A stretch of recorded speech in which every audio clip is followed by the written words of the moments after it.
พักกายพักใจริมแม่น้ำเจ้าพระยาปฏิบัติธรรมนำสุขสั่งสมบุญปัญญาบารมีรุ่นที่สองที่วัดสวนมะม่วงอำเภอสามโคกจังหวัดปทุมธานีระหว่างวันที่ 23 ถึง 25 พฤษภาคมนี้เจริญพรเชิญชวนสาธุชน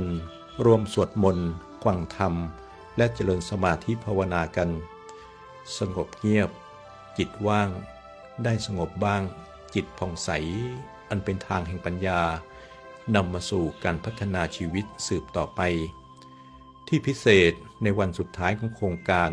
พาล่องเรือไหว้พระลงทะเบียนฟรีรับจำนวนจำกัด